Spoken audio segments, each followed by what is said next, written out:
나는 최대한 평평한 목소리로 물었다. 뱃속 아이는 누구야? 방 안의 공기가 멈춘 것 같았다.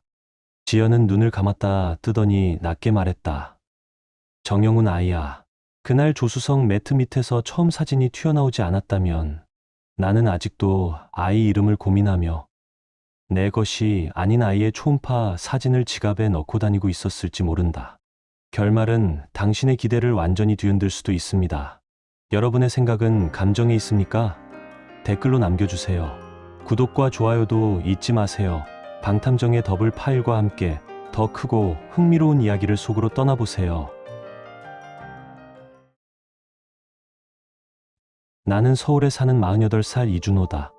사람들이 겉으로 보기에는 안정된 직장에 다니고 오랜 기다림 끝에 아이까지 갖게 된 그저 그런 평범하고 무난한 인생이라고 말할지도 모른다. 나 역시 한때는 그렇게 믿었다.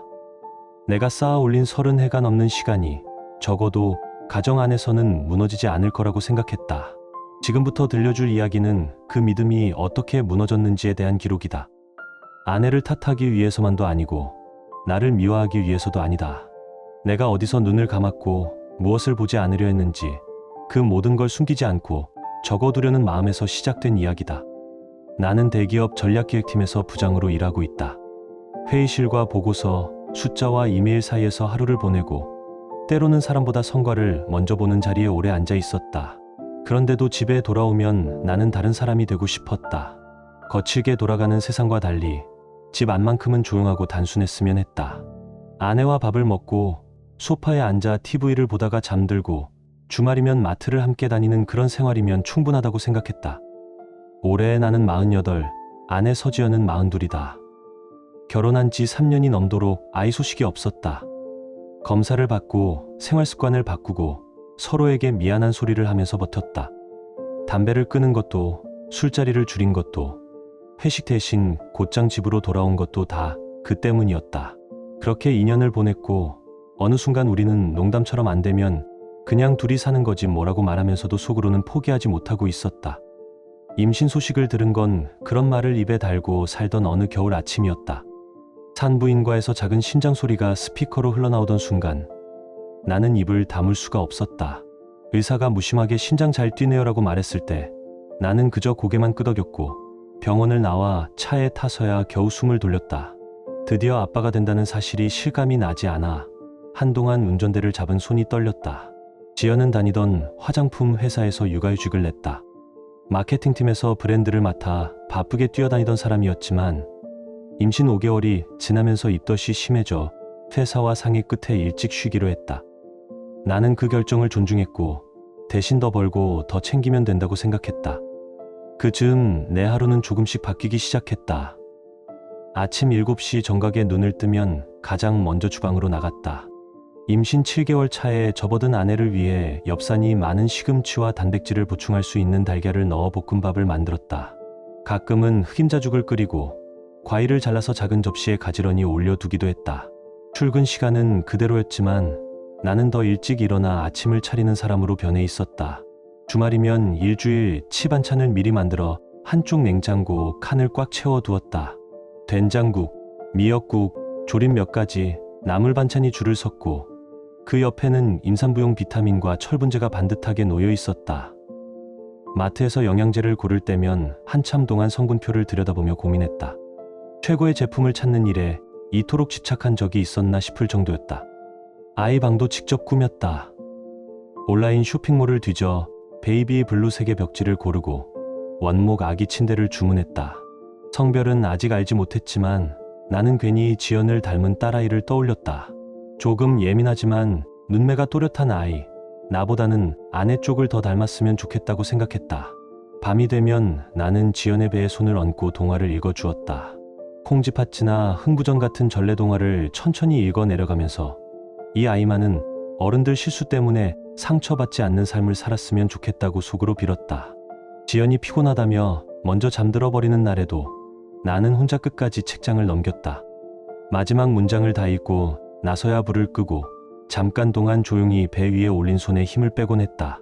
클래식 음악도 빠뜨리지 않았다. 스피커에서는 모차르트의 작은 별 변주곡이 자주 흘러나왔다. 회사에서는 숫자와 보고서에 시달리던 내가 집에서는 작은 생명을 위해 음악을 고르고 동화를 읽는 사람이 되어 있었다. 동료들은 그런 나를 보며 요즘 더 젊어 보인다, 표정이 좋아졌다고 말했다. 실제로 나는 매일 설렜다. 지하철에서 무심코 창밖을 보다가도 아이가 태어나면 어떤 얼굴일지 상상하며 혼자 웃음을 터뜨리곤 했다. 부모님들도 첫 손주를 기다리며 들떠 있었다.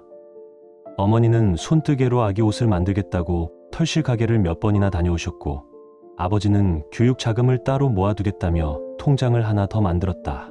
지연의 부모님 역시 딸이 늦은 나이에 어렵게 임신했다는 사실에 안도하며 몸조리에 필요한 것들을 챙겨주었다. 집에는 점점 아기 물건들이 늘어갔다. 기저귀부터 젖병 수도기까지 필요한 것들을 목록으로 만들어 하나씩 지워 나갈 때마다 나는 조금씩 아빠라는 단어에 익숙해지는 기분이 들었다. 그 모든 것이 겉으로 보기에는 흠잡을 데 없는 풍경처럼 보였다. 바쁜 직장인 남편, 임신한 아내, 손주를 기다리는 양가 부모, 새로 꾸미는 아기 방. 누군가 우리 집을 멀리서 지켜봤다면 드라마에서나 나올 법한 평범한 가정이라고 생각했을 것이다. 하지만 지금 돌아보면 그 평범함 속에는 보이지 않는 균열이 이미 조금씩 생기고 있었다. 지연이 스마트폰을 손에서 놓지 않는 시간이 늘어갔고, 거실에서 대화를 하다가도 갑자기 화면을 아래로 뒤집어두는 일이 잦아졌다. 저녁 식사 자리에서 눈이 자꾸만 허공을 향하는 날도 있었다. 그때마다 나는 아이 때문이라, 호르몬 때문이라, 임신하면 누구나 예민해질 수 있다고 스스로 설명했다. 그렇게 스스로를 설득하며 넘어갔던 날들의 끝에 그 토요일 아침이 있었다. 임신 7개월 차에 접어든 어느 토요일, 나는 평소보다 더 일찍 눈을 떴다.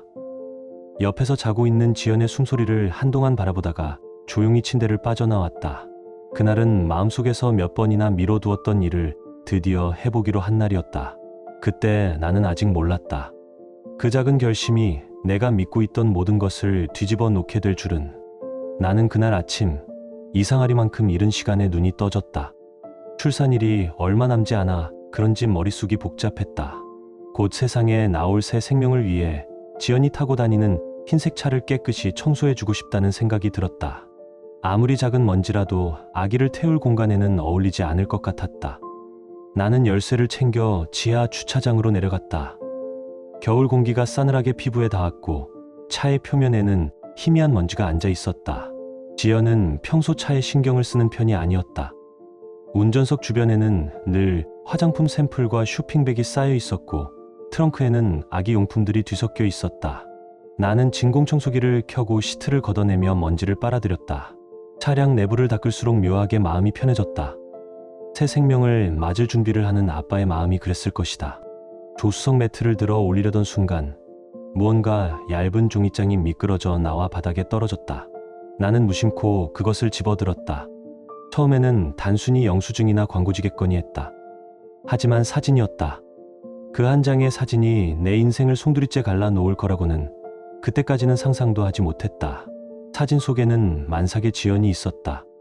그녀의 배 위에는 낯선 남자의 두 손이 포개져 있었다. 둘은 조명을 받으며 마치 부부처럼 웃고 있었다. 지연의 얼굴에는 내가 한 번도 본 적 없는 어떤 확신에 찬 행복이 번져 있었다. 그 남자는 아이를 기다리는 예비 아빠처럼 여유롭고 따뜻한 표정을 짓고 있었다. 사진의 배경은 전문 스튜디오였다. 조명과 구도, 색감까지 완벽했다. 누가 봐도 그건 가족 사진이었다. 손끝이 떨려 사진을 떨어뜨릴 뻔했다. 며칠 전 내가 만삭 사진을 찍자고 제안했을 때 지연은 배가 보기 싫다며 단호히 거절했다. 그녀의 그 말이 귀에 생생하게 떠올랐다. 그런데 이 남자와는 웃고 있었다. 그토록 예쁘게, 마치 세상에서 가장 기다려온 순간인 듯이. 나는 사진을 뒤집어 날짜를 확인했다. 지난주 수요일, 그날 지연은 친정어머니와 산후조리원 상담을 다녀오겠다고 말했다. 하지만 실제로는 이 남자와 함께 사진관에 있었던 것이다. 그 사실을 인식하는데 몇 초가 걸리지 않았다. 그 몇 초가 지나자 머리가 새하얘졌다. 나는 손에 쥔 사진을 가슴에 꼭 눌렀다. 차 안 공기가 갑자기 식어버린 듯 숨이 막혔다. 이 남자가 누구인지, 왜 그녀와 함께 이런 사진을 찍었는지 생각이 마구 엉켰다. 회사 동료일까? 친구의 남편일까? 아니면 그냥 사진 작가일까? 아무리 합리적인 이유를 만들어 보려 해도 사진 속 웃음은 변명으로는 설명되지 않았다. 나는 휴대폰을 꺼내 사진을 찍어 두었다. 그리고 다시 차량 구석구석을 뒤졌다. 혹시 다른 단서가 있을지도 모른다는 생각에 글로브 박스를 열었다. 안에는 영수증 몇 장이 들어 있었다. 사진관 영수증, 근처 카페 영수증. 카페 영수증에는 커피 2잔과 디저트 하나의 주문 내역이 찍혀 있었다. 그 순간 모든 것이 연결되었다. 지난 몇 달간의 지연의 변화, 늦은 귀가, 잠든 척하던 밤의 스마트폰 불빛, 그리고 어느새 나에게서 멀어져 있던 눈빛까지. 나는 그제야 그 모든 조각들이 같은 그림이었다는 걸 깨달았다. 손에 남은 먼지 냄새가 역겨웠다. 진공 청소기의 전원을 끄고 나서도 차 안에는 이상한 정적만이 맴돌았다. 그날 나는 청소를 끝내지 못했다. 사진 한 장이 내 세상을 완전히 멈추어 세웠다. 나는 조수석을 한참 동안 바라보다가 다시 몸을 숙였다. 이대로 끝낼 수는 없었다. 혹시 내가 놓친 다른 증거가 있을지도 모른다는 생각이 들었다. 운전석 옆 수납함을 열어보니 익숙하지 않은 물건이 눈에 들어왔다. 지연이 평소 사용하지 않던 진한 붉은색 립스틱과 작은 향수병이었다. 향은 짙고 달콤했다. 지연이 좋아하던 연한 비누향이나 플로럴 계열이 아니라 훨씬 성숙하고 강한 냄새였다. 나는 뚜껑을 열었다 닫았다. 그 짧은 순간 머릿속으로 어떤 얼굴이 스쳤다. 사진 속 남자, 그 옆에서 웃던 지연의 표정이 그 향수 냄새처럼 진하게 되살아났다. 이상한 불안이 가슴을 죄었다. 나는 내비게이션을 켜고 최근 목적지 기록을 확인했다. 마트, 병원, 약국 예상한 주소들이 화면에 뜬 뒤 낯선 주소 몇 개가 이어졌다. 강남의 한 호텔, 가족 사진 전문 스튜디오, 그리고 대형 산부인과 병원. 지연은 늘 집 근처 병원만 다닌다고 말했다. 왜 굳이 1시간 거리의 병원을 택했을까? 나는 스마트폰으로 하나씩 검색했다. 호텔은 시간 단위로 대여가 가능한 곳이었고, 사진관은 사진 속 배경과 똑같았다. 산부인과는 고급 산후조리원을 함께 운영하는 병원이었는데, 이름을 보는 순간 사진 뒷면에 로고가 떠올랐다. 이제 더 이상 우연이라 부를 수 없었다. 숨이 가빠졌다. 나는 차량 블랙박스를 꺼내기로 했다. 운전석 및 수납함에서 메모리 카드를 빼내 노트북에 꽂았다. 화면 속 영상은 빠르게 흘러갔다. 지난주 수요일, 그날이었다. 지연이 차 문을 열고 내리는 장면. 조수석에서 한 남자가 함께 내렸다. 사진 속 남자였다. 두 사람은 호텔 정문 앞에서 몇 마디 말을 주고받더니 건물 안으로 사라졌다. 그 이후 화면에는 2시간 동안 아무런 움직임도 없었다. 다음 장면이 재생될 때 나는 무의식적으로 숨을 삼켰다. 같은 장소, 같은 시각대 두 사람이 다시 나타났다. 지연은 남자의 팔을 끼고 있었다. 표정은 다정했고 웃음은 가렵지 않았다. 남자는 그녀의 배를 쓰다듬었다. 그 손짓은 조심스럽고 익숙했다. 나는 영상을 멈추고 화면을 응시했다. 그 미소, 그 눈빛, 그 몸의 각도까지. 결혼 내내 단 한 번도 나를 향해 지었던 적 없는 표정이었다. 노트북 화면이 희미하게 흔들렸다. 손이 떨려 있었다. 나는 무릎 위로 떨어지는 눈길을 붙잡을 수 없었다. 그 영상은 단 한 번의 사건이 아니었다. 파일 목록을 스크롤하자 지난달, 그 이전 달의 영상에도 같은 남자가 반복해서 등장했다. 호텔 앞, 병원 주차장, 스튜디오 입구. 둘은 언제나 나란히 있었다. 카메라 속 시간은 일주일에 한 번꼴이었다. 그들은 이미 오래된 연인이었다. 나는 운전석에 주저앉았다. 차 안의 공기가 무겁게 가라앉았다. 머리를 두 손으로 감싸 쥐었다. 내가 믿어온 모든 것이 한순간에 무너져 내렸다. 그동안의 대화, 태교 음악, 밤마다 배 위에 얹었던 손. 그 모든 것이 얼마나 헛된 일이었는지 뼈저리게 느껴졌다. 휴대폰을 꺼내 지연에게 전화를 걸려다 멈췄다. 심장이 미친 듯이 뛰었다. 지금 이 감정으로는 아무 말도 할 수 없었다. 나는 스스로에게 아직 확실한 증거가 부족하다고 되뇌었다. 오해일 수도 있다고, 단 한 줄기 가능성을 붙잡고 싶었다. 하지만 눈앞의 영상은 너무 명확했다. 나는 고개를 들어 천장을 바라봤다.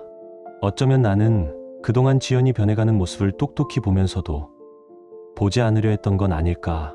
그날 차 안에서 처음으로 나는 내가 살고 있는 인생이 낯설게 느껴졌다. 나는 더 이상 혼자서는 감당할 수 없다는 생각이 들었다. 진실을 마주하려면 이제 누군가의 도움이 필요했다. 나는 노트북을 켜고 사설탐정사무소를 검색하기 시작했다. 무엇이 진실인지, 그래야 앞으로 내가 어떻게 해야 할지 결정할 수 있을 것 같았다. 퇴근길의 도로는 붉은 불빛으로 가득했다. 차 안에서 나는 계속 한 가지 생각만 되뇌었다. 지연을 어떻게 마주해야 할까? 아내가 깨어있을 시간이었지만 그 얼굴을 떠올리는 것만으로도 숨이 막혔다. 평소처럼 행동해야 한다고 스스로 다짐했지만 가슴 한쪽에서는 분노가 끓어올랐다. 현관문을 열자 지연은 소파에 앉아 있었다. 스마트폰을 보고 있던 그녀는 내 얼굴을 보며 물었다. 어디 갔다 왔어요? 나는 아무렇지 않게 대답했다. 차 좀 청소했어. 지연은 고맙다고 웃었다. 그 미소가 어쩐지 낯설고 인위적이었다. 나는 그 웃음이 더 이상 나를 향한 것이 아니라는 걸 느꼈다. 순간 끔찍한 생각이 스쳤다. 혹시 저 배 속의 아이가 내 아이가 아닐 수도 있지 않을까?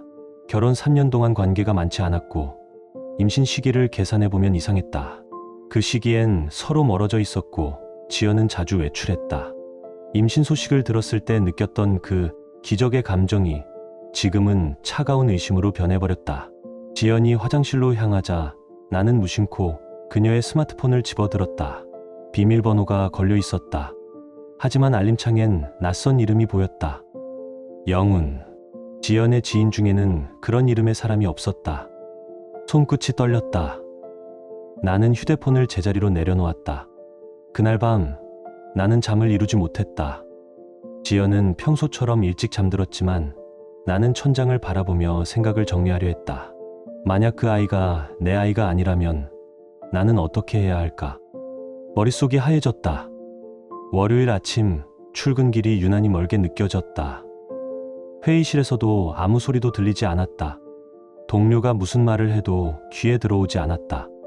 점심시간 나는 휴대폰을 꺼내 탐정사무소를 검색했다. 강남에 있는 한 사무소가 눈에 들어왔다.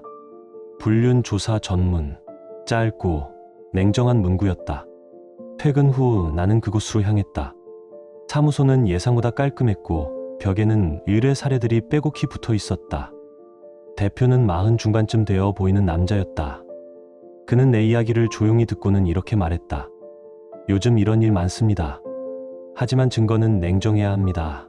나는 고개를 끄덕였다. 제 아내의 1년간 행적을 조사해 주세요. 누구를 만나고 어디를 다녔는지 다 알고 싶습니다. 탐정은 계약서를 꺼냈다. 조사 기간, 비용, 방법. 적지 않은 돈이었지만 나는 망설이지 않았다. 사인을 마치자 그는 말했다. 일주일이면 1차 결과 나옵니다. 확실한 걸 원하시면 시간을 더 두세요. 집으로 돌아가는 길 머릿속이 텅 비었다. 지연이 저녁을 준비하고 있었다. 미역국 냄새가 났다. 임신부에게 좋다고 그녀가 자주 끓이던 냄새였다. 오늘 회사 일 힘들었죠? 지연의 물음에 나는 짧게 대답했다. 그냥 피곤해. 그 말에 그녀는 아무렇지 않게 웃었다. 식탁에 앉아 밥을 먹는 동안 나는 지연의 얼굴을 유심히 봤다. 정말 모르는 척하고 있는 건지 아니면 진짜 아무것도 모르는 건지 알 수 없었다. 그녀는 평소처럼 아이 이야기만 했다. 이름은 뭐가 좋을까? 준호 씨가 골라요. 그 말이 끝나는 순간 내 등골이 서늘해졌다. 그 아이의 이름을 내가 지어야 할까? 내 피가 흐르지 않는 아이의 이름을? 그날 밤 나는 조용히 결심했다. 진실이 무엇이든 끝까지 확인하겠다고. 지연이 지금 하고 있는 저 모든 아기 이야기가 다른 남자의 아이에게 줄 이름을 나와 상의하는 자리일 수도 있다는 생각이 들었다. 그 생각이 떠오르는 순간 더 이상 이 상황을 견딜 수 없었다. 일주일쯤 지났을 때 조사시에서 전화가 왔다. 결과가 나왔으니 사무소로 다시 한번 들러달라는 말이었다. 심장이 규칙적으로 뛰지 않았다. 진실을 알아야 한다는 생각과 차라리 모른 채 살고 싶다는 생각이 뒤섞였다. 회사에 반차를 내고 강남 쪽으로 향했다. 조사 사무소 문을 열고 들어서자 대표는 나를 보며 짧게 한숨을 쉬었다. 그리고 책상 위에 두꺼운 파일 하나를 올려놓았다. 생각하신 것보다 상황이 훨씬 깊습니다. 그 한마디로 모든 예감이 현실이 되었다는 걸 알 수 있었다. 파일을 펼치자 첫 장에는 작년 3월 날짜가 찍혀 있었다. 지연이 화장품 브랜드 마케팅 행사에 참석한 날이었다. 사진 속에서 지연은 행사장 한쪽에서 한 남자와 마주 앉아 있었다. 영찰에는 정영훈이라는 이름과 유통회사 로고가 선명하게 보였다. 그는 45살, 지연 회사와 거래하는 유통업체의 팀장이었다. 처음에는 업무 미팅처럼 보였다. 그러나 렌즈는 그 다음 장면까지 놓치지 않고 담고 있었다. 행사 이후 두 사람의 만남은 점점 잦아졌다. 처음 몇 번은 점심 미팅, 프로모션 회의, 매출 보고 같은 명목이었다. 그런데 어느 순간부터 저녁 약속과 주말 일정이 파일 안에 등장하기 시작했다. 작년 5월 이후로는 주말마다 함께 찍힌 사진이 있었다. 카페에서 마주 앉아 있는 모습, 한강 근처를 나란히 걷는 모습, 그리고 여름에는 외곽 펜션으로 향하는 차량 번호가 여러 번 포착되어 있었다. 탐정은 다음 장을 넘기며 조용히 설명했다. 작년 7월부터는 사실상 연인 관계로 보입니다. 그 시기는 지연이 나와의 대화에서 점점 멀어지기 시작하던 때와 정확히 겹쳤다. 파일 중간에는 임신 주수가 적혀 있는 산부인과 기록이 끼워져 있었다. 지연이 임신 사실을 나에게 알린 시점과 정영훈과 사적인 만남이 공격적으로 깊어진 시기가 정확히 맞아떨어졌다. 임신 소식을 들었을 때 이상하다고 느꼈던 그 순간이 떠올랐다. 그달 나는 거의 집에 있지 않았다. 탐정은 또 다른 서류 묶음을 내밀었다. 님, 남편분이 알고 계신 병원 말고요. 실제 산전 관리는 이쪽 병원에서 이 남자와 함께 받았습니다. 서류에는 대형 산부인과 병원 이름과 진료, 기록이 정리되어 있었다. 사진 속에서 지연과 정영훈은 진료, 대기실에서 나란히 앉아 있었다. 초음파 사진을 함께 들여다보며 웃는 장면도 있었다. 그 미소는 내 앞에서 단 한 번도 보여준 적 없는 얼굴이었다. 산후조리원 상담을 받는 장면도 사진으로 남아 있었다. 상담실 테이블 위에는 견적서와 브로슈어가 펼쳐져 있었고 지연은 펜으로 무언가에 동그라미를 치고 있었다. 출산 후 함께 생활할 계획도 어느 정도 잡혀 있는 것 같습니다. 탐정의 말과 함께 새 아파트 분양 계약서 사본이 나타났다. 신축 단지 이름, 분양가, 계약자 이름, 거기에는 정영훈의 이름이 단독으로 적혀 있었다. 지연 씨 이름으로 된 전세집도 따로 알아본 흔적이 있습니다. 아이 출생신고는 이 사람 성으로 할 예정이라는 얘기도 들었습니다. 서류에는 메모처럼 적힌 문장이 하나 있었다. 출생신고, 부정영훈. 손끝이 싸늘해졌다. 다음 장에는 낯익은 풍경이 있었다. 아기 용품 매장. 지연과 정영훈이 함께 유모차를 밀어보며 가격표를 확인하는 사진이었다. 아기 옷, 침구, 작은 모자까지.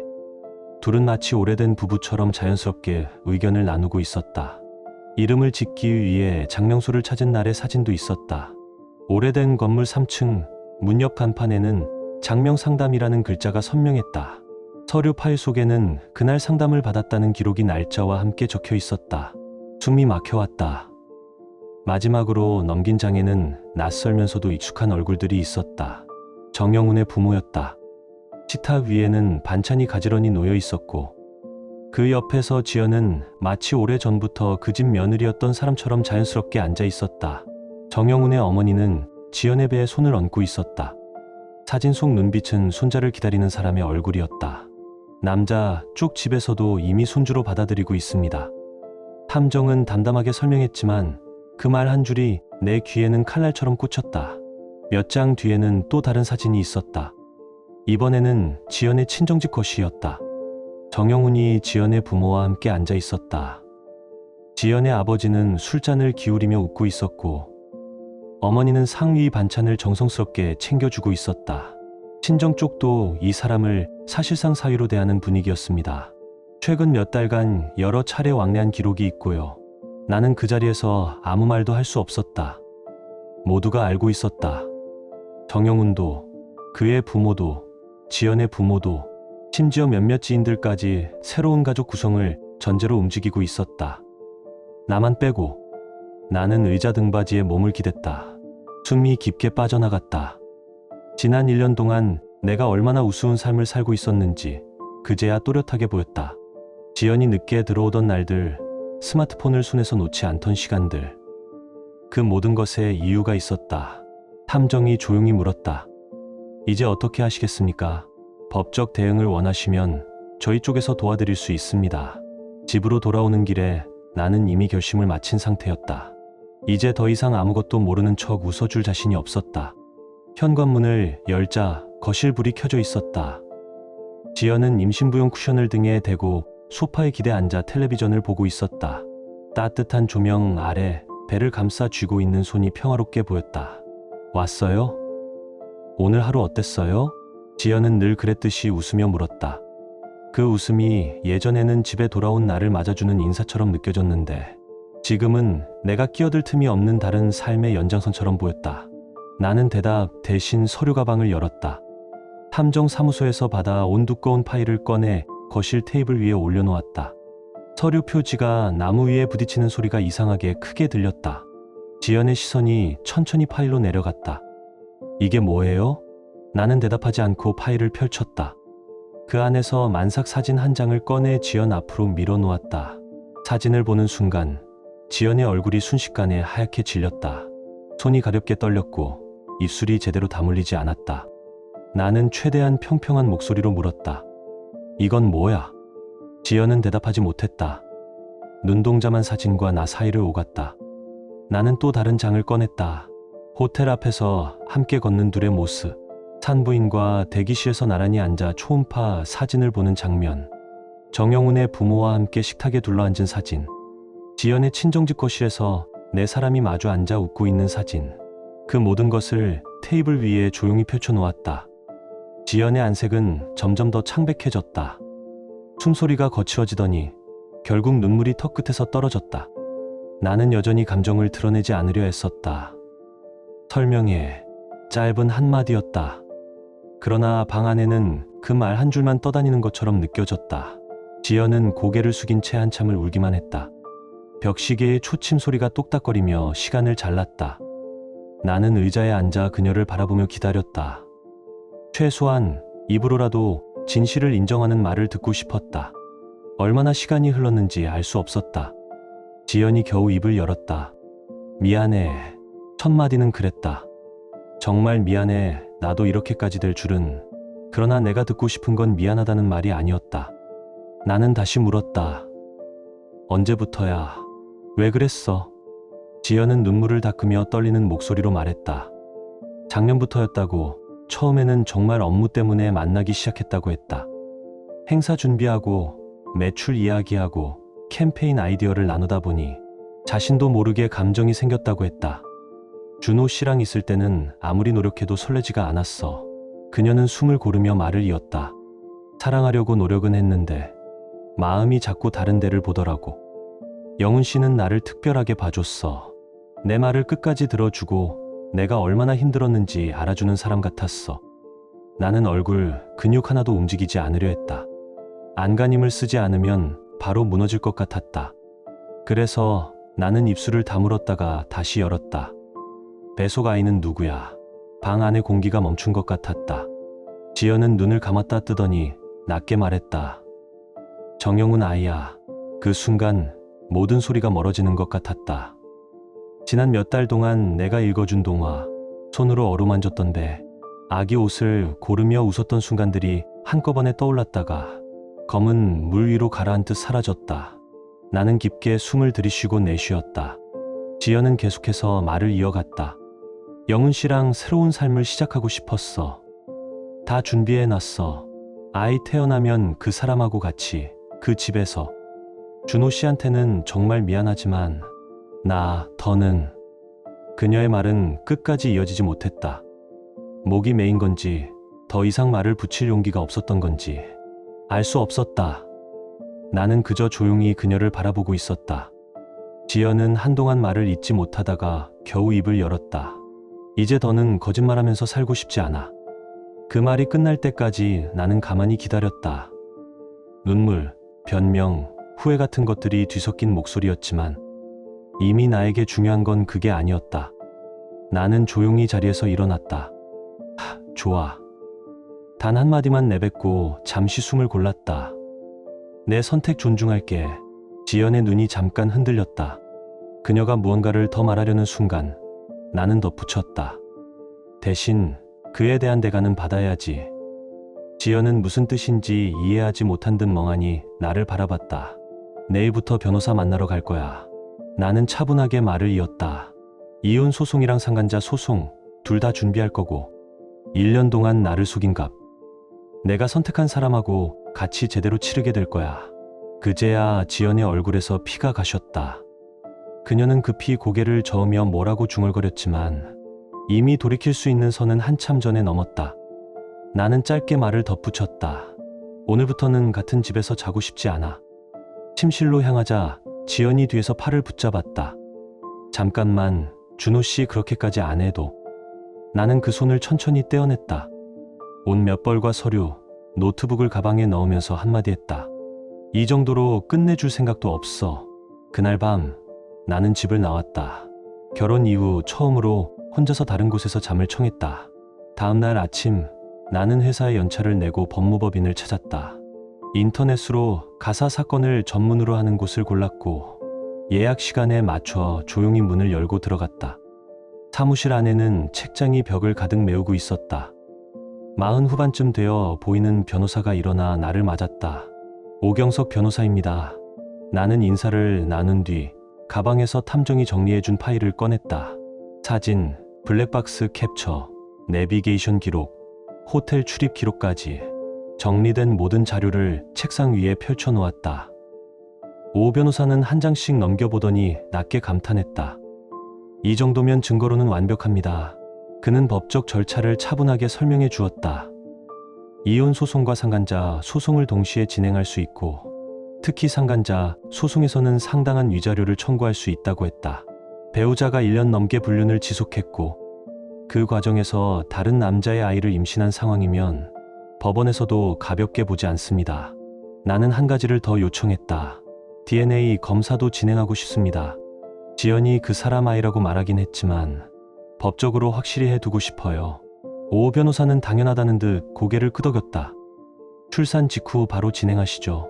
소송 기록에도 공식적으로 남겨야 합니다. 나는 서류에 사인했다.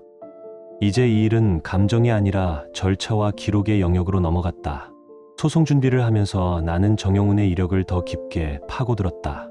중견 유통업체의 팀장, 지연 회사와는 3년째 주요 거래를 이어온 사람. 나는 이 사실을 그의 회사에도 알리기로 했다. 며칠 뒤 나는 익명으로 제보 메일을 보냈다.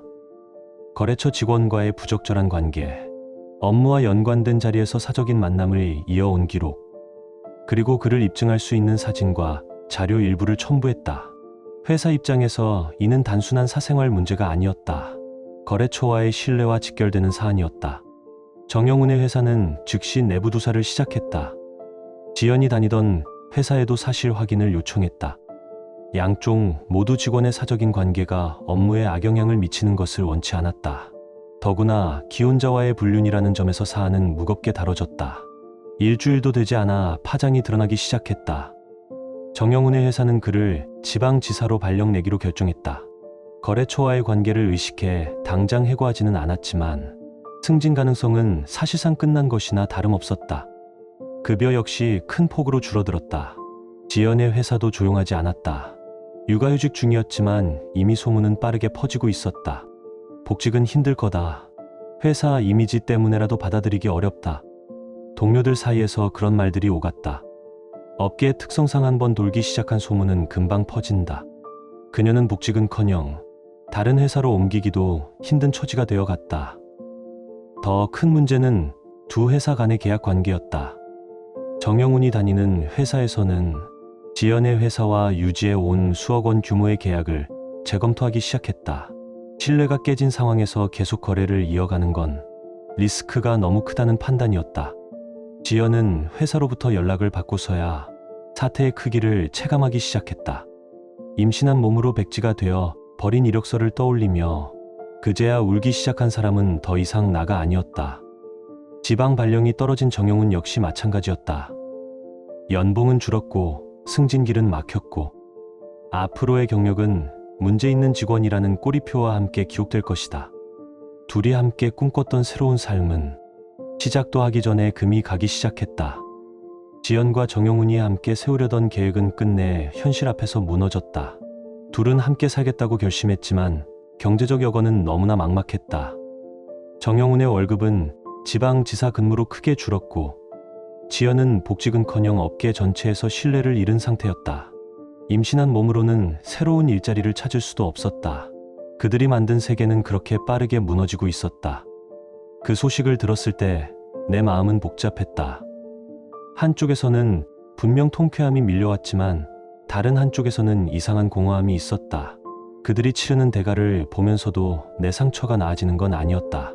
상처는 여전히 내 안에서 천천히 그러나 깊게 남아 있었다. 며칠 뒤 변호사에게서 연락이 왔다. 지연 측에서 합의를 원한다는 내용이었다. 위자료를 줄 테니 조용히 끝내자는 제안이었다. 하지만 나는 단호히 거절했다. 끝까지 갑시다. 판결로 마무리하고 싶습니다. 내가 원한 건 돈이 아니라 명확한 책임이었다. 누가 옳고 누가 잘못했는지를 세상 앞에 분명히 드러내고 싶었다. 시간이 지나면서 사람들의 시선도 변했다. 같은 아파트 주민들이 나를 볼 때면 불쌍하다는 눈빛보다 잘 버텼어요. 이제는 당신 차례예요. 그런 말들을 건네왔다. 나는 그제야 조금씩 어깨를 펴기 시작했다. 지연이 출산한 지 사흘 후 나는 변호사와 함께 병원으로 향했다. DNA 검사를 위한 샘플 채취가 예정되어 있었다. 병실 문을 열자 하얀 커튼 사이로 지연의 얼굴이 보였다. 그녀는 고개를 돌려 나를 보지 않았다. 정영훈이 옆에서 아기를 안고 있었다. 둘은 아무 말도 하지 않았지만 공기만큼 냉랭한 침묵이 흐르고 있었다. 나는 간호사에게 필요한 절차를 진행해 달라고 말했고 조용히 검체를 채취했다. 이제 남은 건 결과뿐이었다. 일주일 후 결과가 나왔다.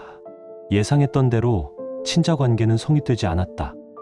나는 종이 위의 숫자와 판정 문구를 천천히 바라봤다. 기대도 충격도 없었다. 이미 마음속에서는 오래전에 끝났던 일이다. 오 변호사는 고개를 끄덕이며 말했다. 이제 출생신고 무효 절차로 들어가면 됩니다. 법원에서 열린 1차 조정기일 지연과 정영훈은 함께 나타났다.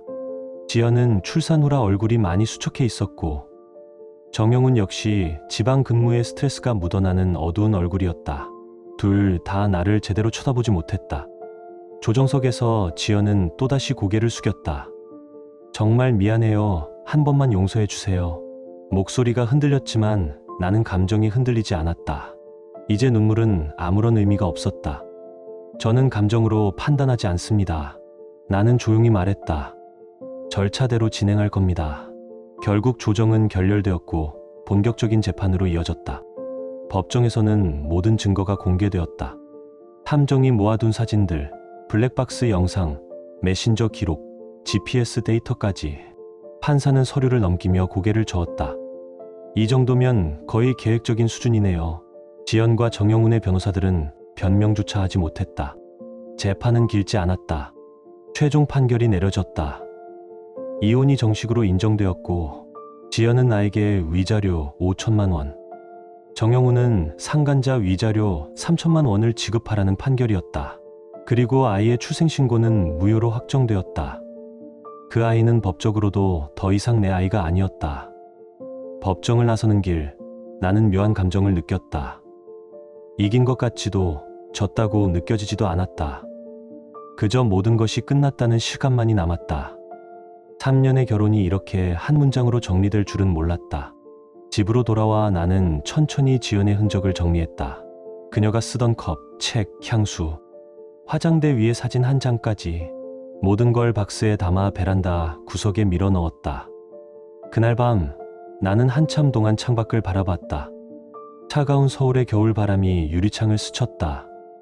이제야 정말 끝이었다. 나는 먼저 아기방부터 정리했다. 한때 벽에 붙여두었던 별 모양 스티커를 하나씩 떼어내고 베이비블루 습격지를 원래 색으로 덧칠했다. 조심스럽게 조립했던 원목 아기 침대를 분해해 상자에 넣고 작은 옷과 기저귀, 장난감까지 모두 따로 포장했다. 한동안 손이 떼어지지 않던 물건들이었지만 이제는 내 인생과 아무 상관이 없는 것들이었다. 나는 그 상자들을 자선단체에 기부했다. 더 이상 그 물건들을 보며 나 자신을 붙잡아 둘 필요는 없었다. 며칠 뒤 사진을 처음 발견했던 그 차를 정비소에 맡겼다. 정비사가 내부를 살피다가 말했다.